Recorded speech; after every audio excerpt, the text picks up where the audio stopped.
What's up, folks, and welcome to Retro Ramble. So, okay, I gotta talk about this right off the cuff here. This is going to be kind of a long-winded intro, so if you're not interested in hearing that, totally understand. Check the chapters down below and you can skip past this to the gameplay, but I think this is important here for people who are fans of this series like I am.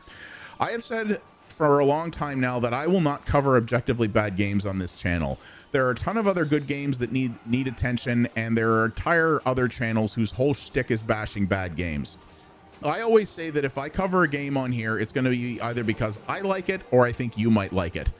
I loved the original version of this game. Not so much this re-release, but you guys might like it, and I want to give it a fair shake here to show it off to you guys. So we are playing the 2024 re-release of Balls of Steel. As you can tell, this is a pinball pack. It's from the Windows 95 era, originally released by Apogee and developed by a Brisbane, Australia developer named Wildfire Studios, who still exists to this day, though they only give sort of a tacit acknowledgement of the pinball games that they kind of built their company on. It's kind of weird. And, well, I am an absolute pinhead. Any regulars know that. I own a physical pinball machine in my basement, and I love video pinball too. I love what developers and designers are able to do with the video game medium to expand pinball in ways that you can't do with a real machine due to, well, how physics work. And Balls of Steel is an absolute classic. I played, I don't even know how many hours of this back in the day. It's some of the best video pinball you can get, and it still holds up to this day, in my opinion. It's a very revered series. And well, if you want to find a legit big box copy of it these days, good luck, because they're out there, but I would have to sell body parts to be able to afford it. It is bananas, and I don't know why. But the interesting thing is this collection was actually released on Steam and GOG at one point in its original form. But I don't know what kind of black magic Wildfire powered these games on, but despite just being pinball games, and you would think relatively simple under the hood, they are incredibly hard to get working properly on modern computers. They either run too fast, they crash, they don't work in full screen properly, they have all kinds of other problems. It's really hard to get these working, but stick around or check the description because I'm going to talk a little bit about that part later on. So at some point in the last few years, those collections from Steam and GOG were actually pulled, probably for partially for those technical reasons, probably also for licensing reasons, because for some reason, even though Apogee published these, the retail versions were published by GT Interactive, which later became Atari, and this re-release is actually put out by the new incarnation of Atari, so I assume they must own the rights to it. Apogee and Wildfire are not involved in this at all. This re-release was developed by a very small studio that Atari contracted to do it. But I was very excited for this because I was kind of like, all right, one of the best pinball collections ever made. We're getting the tables back, and they did 2 new tables based on classic Atari games. I was like, this all sounds fantastic. I'm really happy to do this.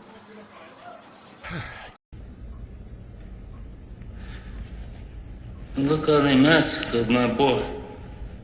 Yeah, well, unfortunately, this is where most of the compliments are going to end.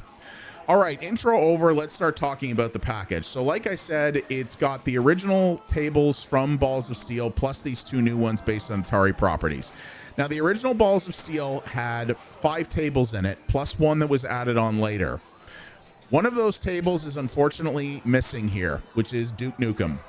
There was a Duke Nukem table in the original, and it was actually quite good, but neither Apogee nor Atari owned Duke Nukem. Duke Nukem is now owned by Gearbox, who was not involved in this at all. So I assume it was just too expensive or too difficult to get a license for that. However, Devil's Island, which was an add-on table that came out later, is here in its place, and it's actually a very good table. I would have liked to have had the whole package, but, rights issues are dumb, and that is what it is. So, yeah. But this gives you the ability to run all of these on modern computers plus these 2 new tables. So, all right, here's the front end launcher. As you can see, it's a sparse presentation, but not a bad one. However, there are no options in here. There's no sound options, no video options, no nothing. You can bring up the controls, but you cannot rebind them. Now, It does show an Xbox One controller there. That's what I use the vast majority of the time on PC. So there you go. The original game had function key buttons that you could press to adjust things like volume and video quality and voiceovers and stuff. Those are still here, which is actually pretty cool. I'm happy to see that. I'm glad those are still here. You can't rebind this stuff, but the layout's pretty intuitive. You know, I played these games on a keyboard back in the day, and these are the keys that I use. So you know what? Okay, I'm cool with that. Now, I am controlling this with a controller right now. However, this does not always work. Controller face buttons always work in this. The directional stuff does not always work. Sometimes it does, sometimes it doesn't. I don't know why. So sometimes I got to control it with the mouse. If you're trying to play this through a computer on a television, that's a bit of a problem. So yeah, I don't know why that's the case. Seems like a pretty straightforward problem to solve. So they probably should.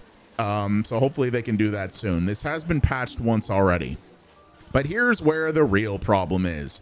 So the original Balls of Steel, you could run in either a full screen mode that gave you a shrunk version of the table on screen, or you could run it in a scrolling full screen mode, because it only ran in 640 by 480.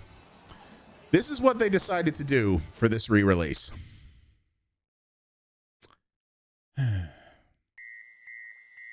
Yeah, this is what you got. And this is all you get. Look how they massacred my boy. You get this squished version of the original table on the left side of your screen, a squished version of its sort of, I guess, promotional image or whatever you want to call it. And you have the scoreboard in the bottom right as opposed to on the bottom of the table, which you had in the originals. This is the only way you can do it. There is no background art. You cannot adjust the position of any of these screen elements.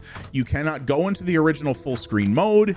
You can't do anything with this except play them like this. The developers have said in response to a Steam review that the reason for this is because the original table assets were done in 640 by 480, and that in order to make them not look horribly stretched or pixelated on modern displays, this is how they had to do it to make it work. Now, playing the original game, which I managed to get working on my computer, more on that later, in full screen, yeah, it looks a little pixelated, but it doesn't look too bad. And even that aside, if you're doing a re-release of this, you couldn't have either AI upscaled or just redone these art assets. Like, you had access to the original stuff. You couldn't have contracted an artist to redo this stuff in higher resolution. I'm sure it's something that's possible. I've seen it done with other games. But no, that's not what they chose to do. So all of the original tables, this is how they look. Yeah. And to me, I'm sorry, this is just not good enough. It just isn't. The amount of dead wasted space on the screen here, and I'm only at 1440p. This probably looks worse at higher resolutions like 4K. This just doesn't look good enough. Like, the only reason the table looks like it's got good detail is because it's shrunk so much. But you can't, you don't have a very good view of the play field. If you want to monitor your score, you've got to dart your eyes to the other side of the screen. Like, it's just not good enough. I'm sorry. And in addition to that, certain things like pausing the game, for example. How do you pause a game with a controller? You press the start button, yeah? Start button doesn't do anything in here. How do you pause the table? The way you did it back in the DOS era, by pressing the P key on the keyboard. You couldn't have mapped the start button to that function on a controller. Again, what if I'm playing this on, and I do this, what if I'm playing this on my laptop plugged into my television out in the living room? If I want to pause the game, I got to either get up or lean over and hit a key on the keyboard when the universal pause button on all controllers does absolutely nothing. Come on, you gotta be kidding me. Like, I just don't buy it. I really don't. Again, also, you want to exit the table, got to press the escape key and then the Y key to end your game, and then you press escape again and it will kick you back to the launcher. And now I can't move with the controller. Why? I don't know. I just can't. Yeah. I'm sorry. There's just like, I am so excited to see this series out on PC again. And I just noticed my big dumb head's in the way. So let me get myself moved up here. I know, super professional, but you know, whatever. Oh yeah. Also, when you swap out of the game, sometimes swapping back in, it's very finicky and it's very difficult with that sometimes. Also, it has put a tiny little version of the game window on my second monitor where I'm recording as well. That happens when you swap out of it, and it will stay like that until I exit the game. That's a minor thing, but also why? I just don't understand it. So yeah, all the old tables run like this. Now, in terms of how the tables play, the emulation of that is actually pretty good. The physics, some people like the physics of Balls of Steel, some people don't. It definitely doesn't play like a real pinball machine. It feels almost like you're playing a little bit in low gravity, and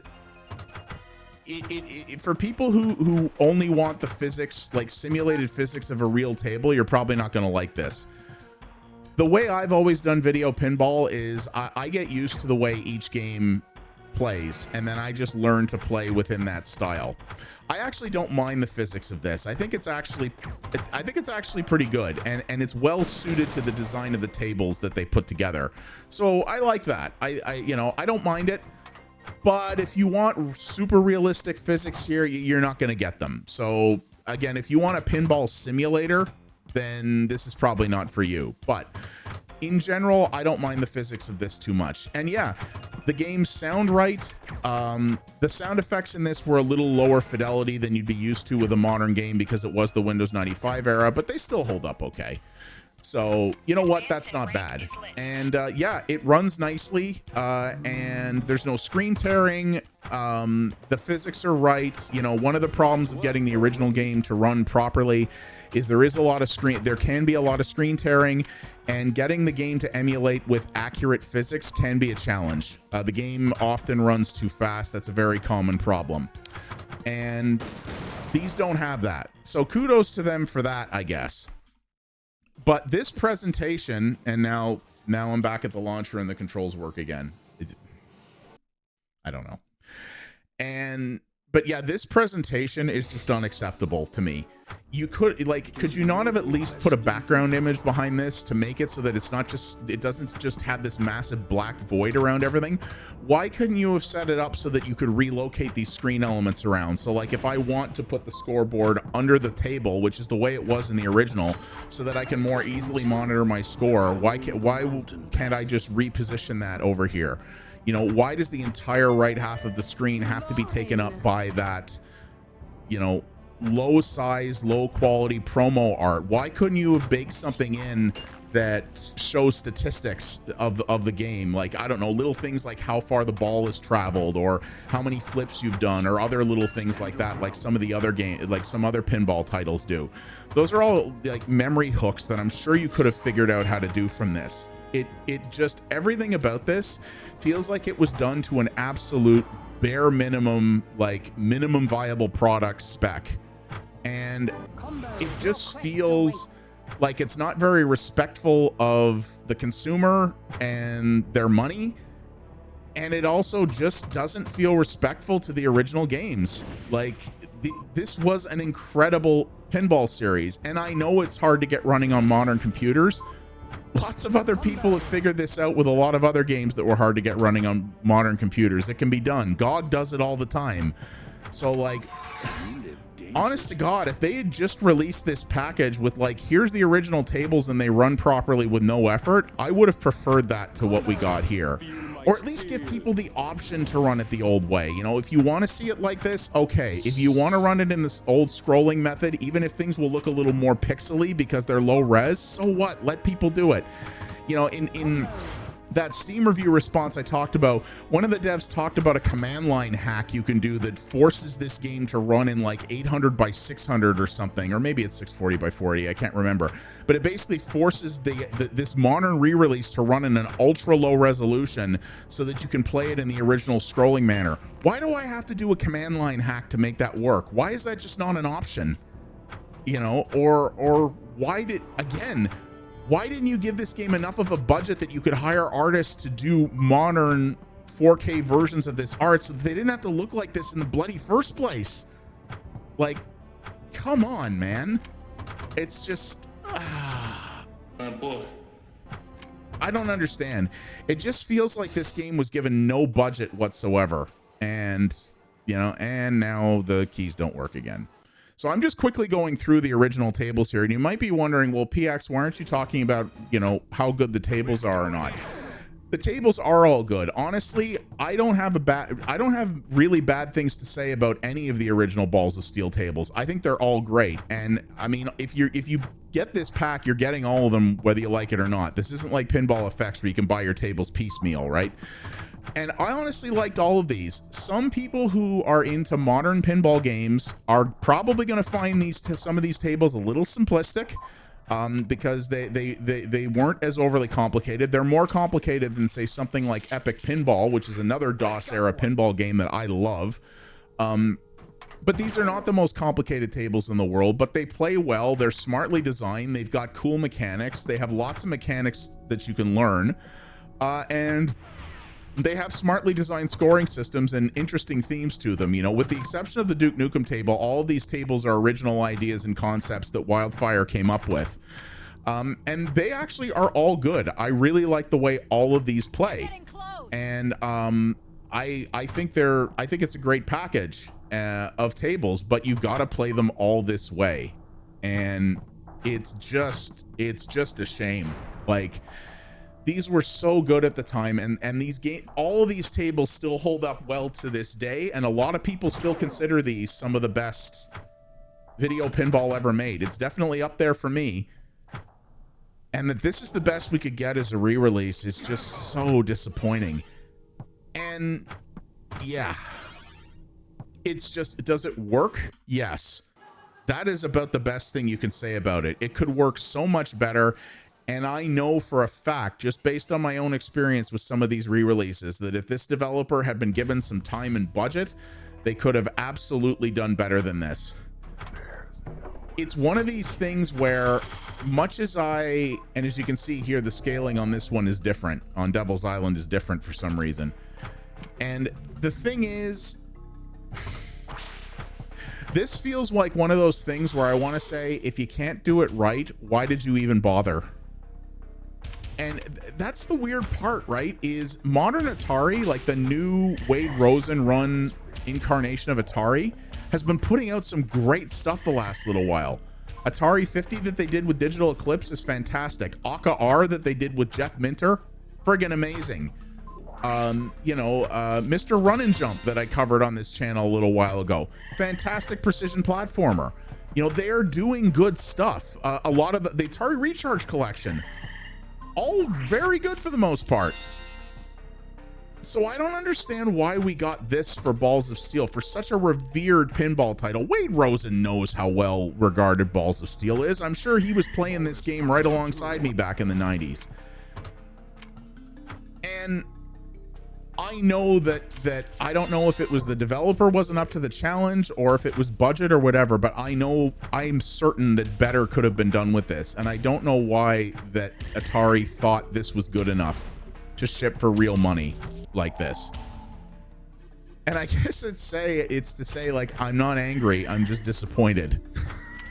You know what I mean?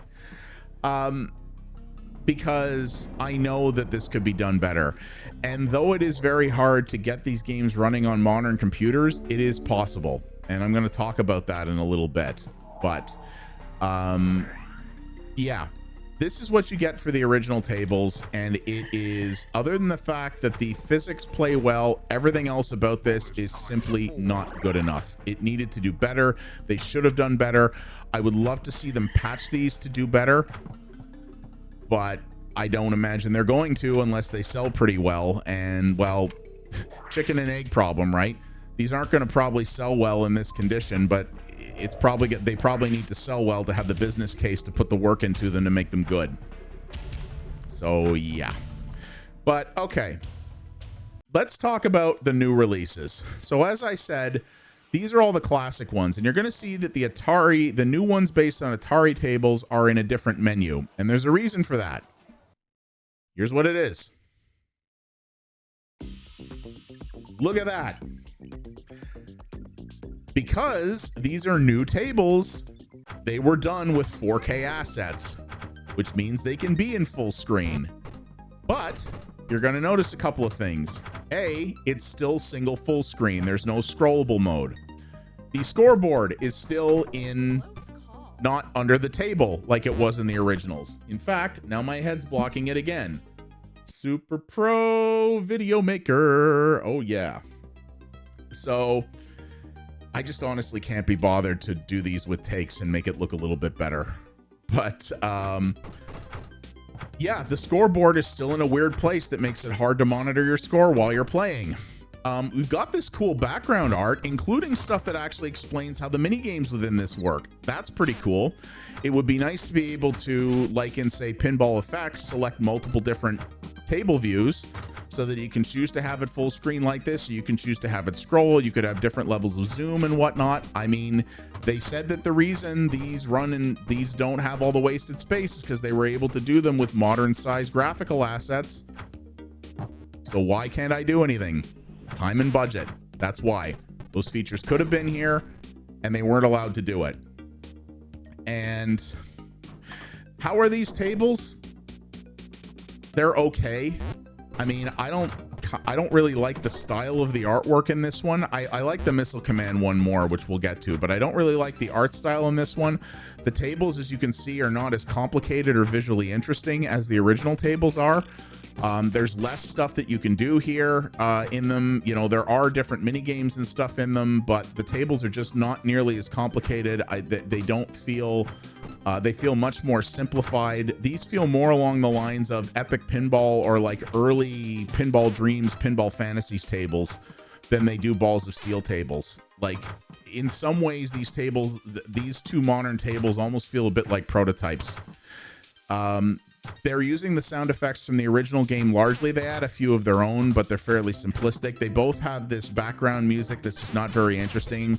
I didn't check to see if there is a music credit on this. They kind of sound like royalty-free tracks. I mean, if they were bespoke tracks made for this game, I apologize for saying that, but they just don't sound very interesting.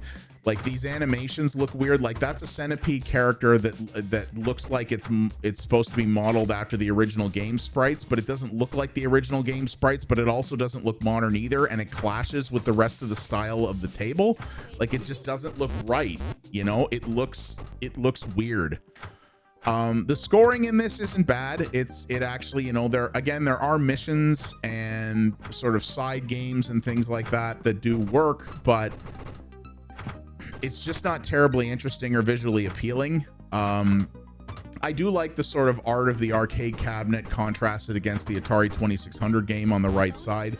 Those labels that sort of explain the mechanics and how the mini games work are cool. Old school arcade and pinball tables did have little sheets like that, and I actually think they did a pretty good job at reproducing that. But look how much of the screen they take up. Like, the pinball table itself takes up like a third of the screen real estate, and there's no way to turn this to a scrolling mode. This game, of course, doesn't have any pinball cabinet mode support like Pinball Effects or anything like that does. I wouldn't have actually expected that from them. But at the very least, having a Tate screen rotation so that I could, you know, if you have a monitor that rotates like mine does, so that you could play this vertically with a lot more of the screen real estate taken up by the pinball table. Doesn't exist.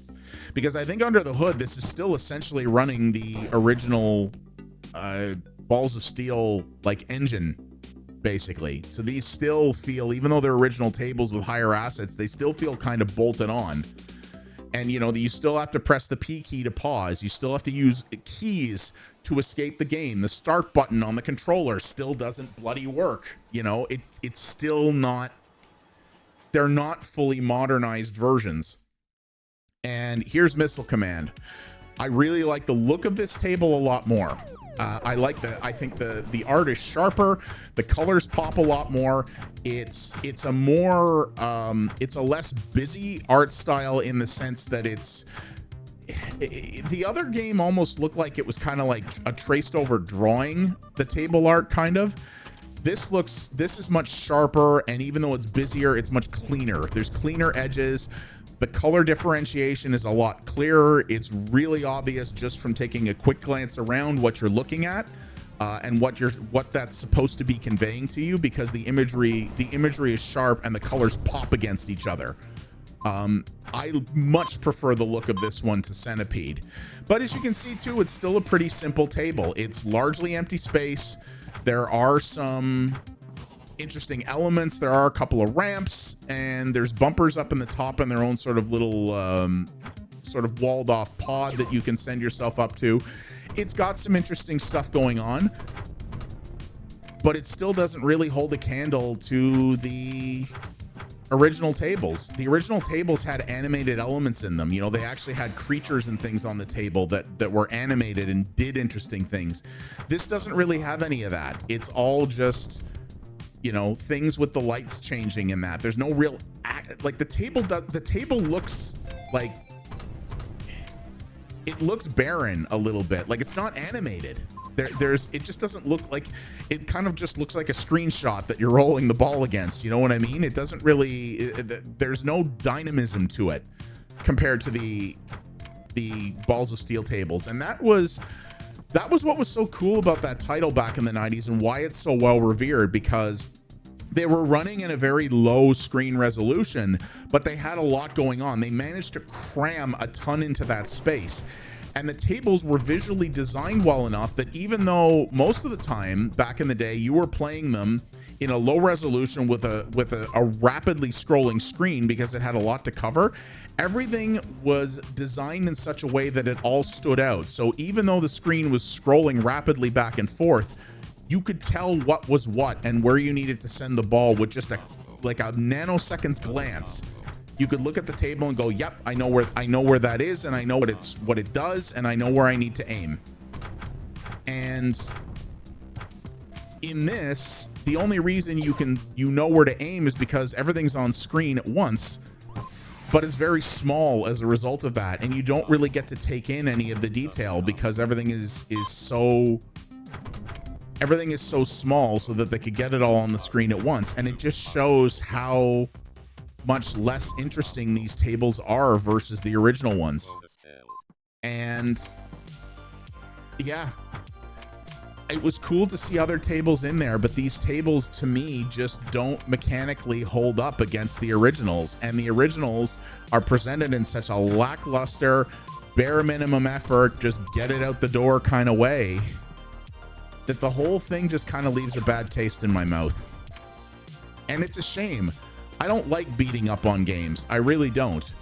And I show this to people because I think I look at this from the perspective of a hardcore pinball enthusiast and someone who is a borderline fanboy of the original Balls of Steel.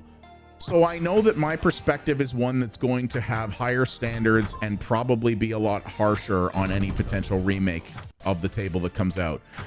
A lot of you watching may look at this and go, I don't see what the big deal is. This looks fine to me. Indeed, at time of recording, the Steam reviews for this game are mixed, but the positive ones are like, yeah, the presentation's fine. I don't see what people are complaining about. So some people are not going to mind this the way it is. And if you're one of those people, more power to you. There's still great pinball here. Get it? Enjoy it, honestly. But this just bothers me because it's so haphazardly put together, and it just does a disservice to the legacy of the games that it's trying to preserve. Balls of Steel was so good, and this is just such a bad way to represent it and makes such a bad impression of these games. And people who are playing them for the first time might look at them and go, wow, these kind of suck if this is how they played back in the day. And it isn't. That's the thing that frustrates me. And they could have done better. Honestly, if they just put this out, if they just put the originals out and made them run on a modern computer, properly, that would have been good enough for me. Like, this collection doesn't even have Steam achievements. That's like the most basic thing that every game, every little crappy piece of indie shovelware has achievements on Steam. This doesn't have achievements. It doesn't have online leaderboards. The original Balls of Steel back in the day actually had online leaderboards, if you could believe it, in like 1995. They actually used a very short-lived third-party company called World Scores, where it actually could phone in your high scores to them. They are long dead. But you know, all this has is the top 5 that's built into the game. Online leaderboards for this would have been amazing, and you can do it. Other companies have done it, taking old pinball games and basically using memory hooks, I think, to be able to read the scores out and phone those home to a leaderboard. I mean, look at the Arcade Archive series that Hamster puts out on the consoles. They do it with that. Services like AntStream do it by literally just watching the screen where the score shows up and being able to record it that way. There are ways to do it, and this just feels like a company was given an absolute shoestring budget and told to get these out the door as fast as they could. I don't know if maybe because of Atari had something in a contract that said if they didn't do something with this property, they were going to lose the rights to it. Kind of like, you know, the whole story behind why Sony Pictures has to keep putting out a Spider-Man movie every so many number of years, or the rights revert back to Marvel. Maybe it was something like that, or maybe the developer just couldn't pull it off, or maybe Atari just wanted this to be put out and just for whatever reason didn't give them the budget they needed to do it right. But I don't really care what the reason is.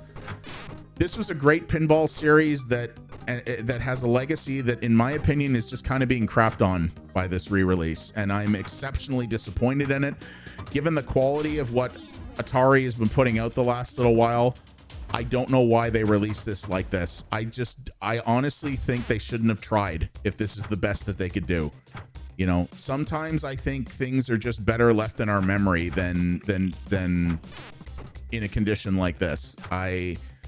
I really think that you should have just not bothered if this is the best you could do. But it's out here now. I'm glad to see it out, but we deserve better. And, well, I'm going to tell you right now, after I do this video, my next video is actually going to be something that will show you how to get the old Balls of Steel working on a modern computer. This one annoyed me so much that I sat down one night and I said, nah, I'm going to figure this out. And I did. It's not perfect, but I do have the originals running. I'm not going to tell you where to get the game, because that's piracy, and, you know, this is the way to play Balls of Steel now, and like it or not, this is the way people should do it. But if you're someone who owns copies from when the originals were on Steam and GOG, like I do, there is a way to get them running well, and I'm going to take you through it and do a tutorial and show you how to do that. If you want to play the originals the way God intended, dang it, there is a way to do it, and I'm going to do that as a service to show you guys how. But, you know, if you are one of the people who look at the way that these games are presented and go, you know what, I don't really care, I think you're making too big a deal of this, I think I can play them fine like that, more power to you. You go get this and have fun with it. I truly hope you do enjoy it, because pinball is amazing. More people need to play pinball, and the cause needs to be supported. And, you know, maybe if this sells enough, Atari will give the developer some more money and say, hey, go back and redo the art and, you know, put some more work into it and try to make these what they should have been on launch. But after this, honestly, I think I'm just going to go back and play the original version that I've got running properly and kind of forget about this one. And it doesn't make me happy to say that. It really doesn't. But, you know, I got to be honest with you guys. That's part of my job. So, yeah, that is the 2024 re-release of Balls of Steel. It is out now. Not for me at all, but it might be for you. So, and yeah, Pinball's awesome. Play more pinball. Everyone needs to play more pinball. So thank you guys very much for watching. I do appreciate it. If you liked what you saw here, please do all the normal YouTube things. That does help the channel out a great deal. Leave a comment down below. Tell me, what do you think of this? Please let me know. Do you agree with my criticisms? Do you think I'm making too big a deal out of it? Do you think these look fine by your reckoning? Or, you know, are you going to skip them because of how they look? What are some of your favorite pinball games that came out in the video era that you'd love to see get a modern re-release? There's a lot of them, and I'd love to know what people think, because God, pinball's so good. It really is. I love it to death. And you can also follow me over at twitch.tv/pxabstraction. My streams are going to be coming back soon at time of recording, and we're going to be focused on retro stuff over there, tackling what I call the deep backlog. It's something I'm really looking forward to, and we have a great community over there, and I would love to see be a part of it. Thanks again, everybody, and I'll see you on the next Retro Ramble. You folks have yourselves a good one. Take her easy.